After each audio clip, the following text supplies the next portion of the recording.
এক বিঘা যদি পানের চাষ থাকে যারা বাইরে যাচ্ছে প্রবাসী হিসাবে বিদেশ যায় কাজের উদ্দেশ্য, যেহেতু আমরা শ্রমজীবিত, জি আমাদের তো আর সেরকম দক্ষ নাই যে চাকরি বাকরি করবে। তবে চাষটা যদি সফলভাবে আর কি নিয়ে আসা যায়, পরিচর্যা ঠিক মতো করা যায়, তাহলে বাইরে যাওয়ার কোনো প্রয়োজন আসে না। মাসে এক বিঘা জমিতে 30-40 হাজার টাকা কামাই করা সম্ভব। তো দর্শক, ভাইয়ের যে পানের যে ক্ষেতটা দেখতে পাচ্ছি আমরা, খুবই সুন্দর। তো ভাই, এই পানের ক্ষেতের এই একটা পিলি থেকে একটা পিলির দূরত্ব কত দিয়েছেন? এটা আছে আপনার 29 ইঞ্চি। 29 ইঞ্চি? হ্যাঁ। দুইটা করে সারিতে গাছ উঠাইছেন? হ্যাঁ, দুইটা করে গাছ। আর এই উপরে যে ঢেকে দিচ্ছেন কারণ কি? এটা রোদ বা কুয়াশা হইলে পান খুব সমস্যা হয়। পানের রৌদ্র ভাঙার কারণে তো এই যে পানগুলো দেখছেন তো কুকড়া হয়ে গেছে, ছোট হয়ে গেছে পাতা, অত্যন্ত তাপের কারণে। অত্যন্ত তাপের কারণে। আবার শীতের মৌসুমে যখন কুয়াশা আসে তখন এই পানগুলো ঝরে যায়। এই পানটার নাম হচ্ছে ঝাল বলে, কিন্তু এর অন্য কোনো বাড়ি যেরকম 4-6 আছে এরকম কোনো নাম আছে কিনা এটা আমার জানা নাই। তো আপনার এই জাতে পান, এই গাছগুলোই কতটুক পান আপনি তুলতে পারছেন, বিক্রয় করতে পারছেন? এবছরে এই বই থেকে শীতের মৌসুমে পান পেকে গেছিল, তো তারপরেও টোটালে মনে হয় 2.5-3 লক্ষ টাকা বেচা কিনা করা হয়েছে পর্যন্ত। 2.5-3 লক্ষ টাকা বেচা কিনা হয়েছে।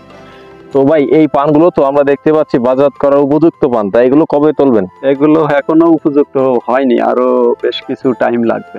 এগুলো এখনো বেশ কিছু সময় লাগবে। অর্থাৎ এটা ওই 10টা 12টা 14টা পান গাছে না থাকলে গাছটা হচ্ছে দুর্বল হয়ে যায়, সেই হিসাবে গাছে সবসময়ের জন্য একটু পাতা রাখতে হয়। জি। যেহেতু খাবার তো সংগ্রহ করে পাতাই। আমার জমিতে যেটাই দাঁড়ায় আছে এটা হচ্ছে 15-16 কাঠা জমি।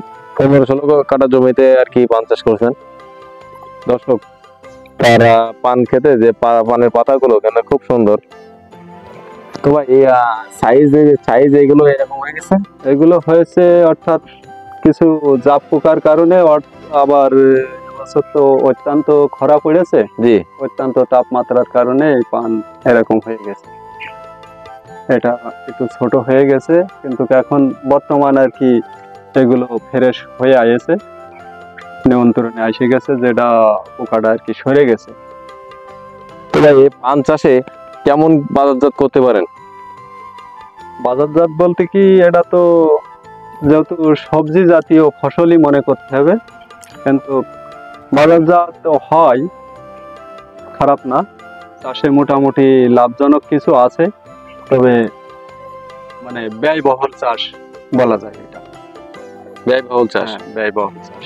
তো 1 বিঘা যদি কেউ পানের বরজ করতে চায়, তার 1 বিঘা প্রতি পান বাজারজাত করা পর্যন্ত তার কত টাকা খরচ হতে পারে? প্রথমত 1 বিঘা জমিতে প্রথম জমিটা প্রস্তুত করতে সমস্ত কিছু কাজ কমপ্লিট করে আসতে 1.5 লক্ষ টাকা খরচ আসবে, এবং বাজার পর্যন্ত যাইতে তার 1 বিঘা জমিতে 2-2.5 লক্ষ টাকা খরচ আসে। 2-2.5 লক্ষ টাকা খরচ হবে।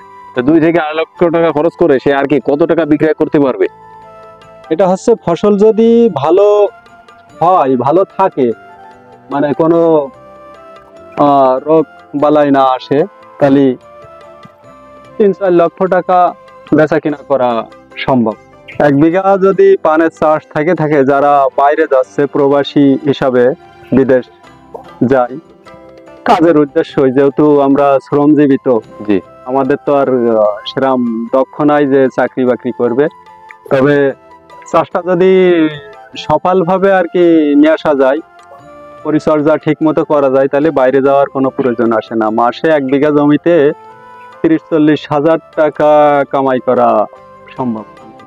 30-40 হাজার টাকা সম্ভব। জি।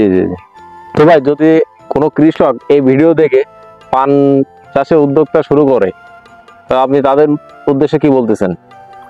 এখন যদি কেউ পরামর্শ নিতে চায়, তাহলে পরামর্শ দিতে হবে যে যাতে লাভজনক করা যায় বা চাষের উদ্যোগতা বাড়ে, এইটাই যেহেতু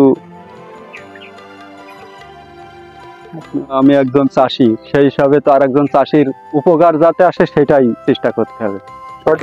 জি দর্শক, আমরা দেখতে পাচ্ছি পানির ক্ষেতটা খুবই সুন্দর।